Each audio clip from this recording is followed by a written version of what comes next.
Unit 6. IELTS Listening. Section 2. You will hear an introductory talk about a countryside and woodland program. First, you have some time to look at questions 11 to 17.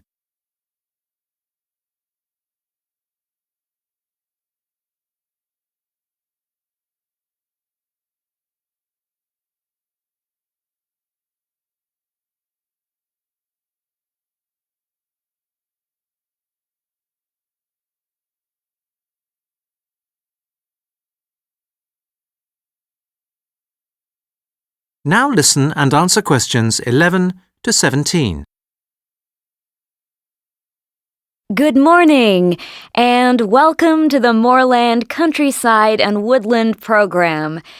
I'd like to give you some information about the program and the short courses we run for people on woodland awareness. We're actually a program run by volunteers, and we were set up 15 years ago to educate people of all ages and backgrounds about the wonders of our woodlands and, hence, nature itself. And for the past 5 years, we've been taking groups of youngsters and their teens on educational trips on Fridays, Saturdays, and Sundays.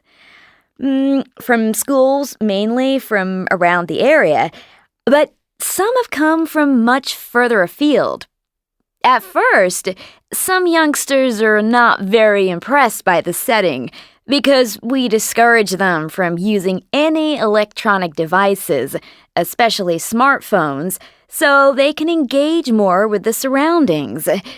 This throws them quite a bit. But almost without exception, by the end of the 3 days they're here, the young people don't want to leave and want to come back again.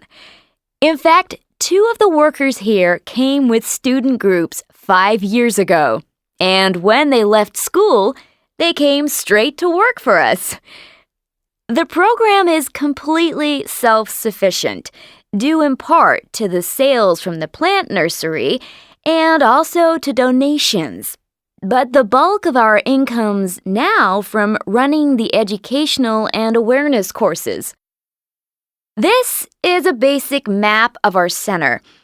We're here at the entrance, and you can see the cabins running along the east side of the path as you go north. The first cabin, Beach Lodge, is for students. It's quite large and can accommodate 10 students in bunk beds.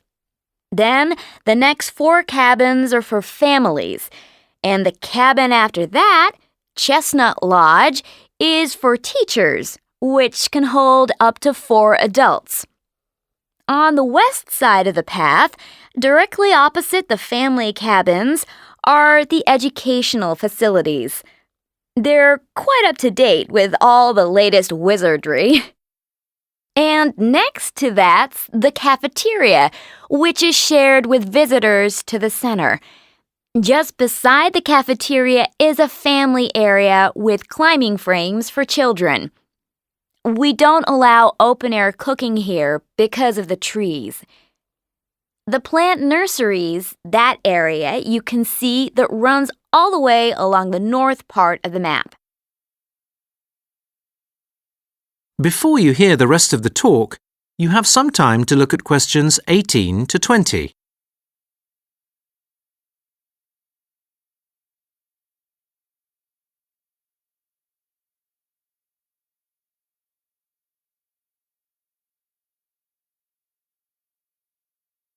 Now listen and answer questions 18 to 20.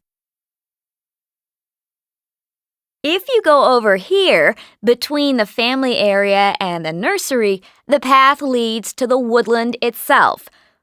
We're on a hill here and quite high up, and as there's some spectacular scenery around here, we have breathtaking views of the countryside.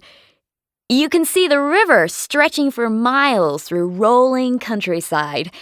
Fortunately, the whole woodland is protected by law, so nobody can chop down any trees.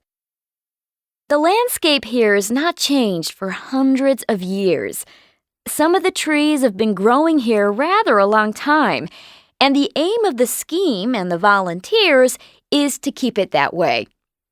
We advise people to stick to the paths because it's very easy to get lost. As you walk through the woodland, you'll see workers removing dead wood and trees. I'd ask everyone not to remove anything like seeds or flowers from the woodland so we can try and conserve it for future generations. That is the end of section 2. You now have half a minute to check your answers.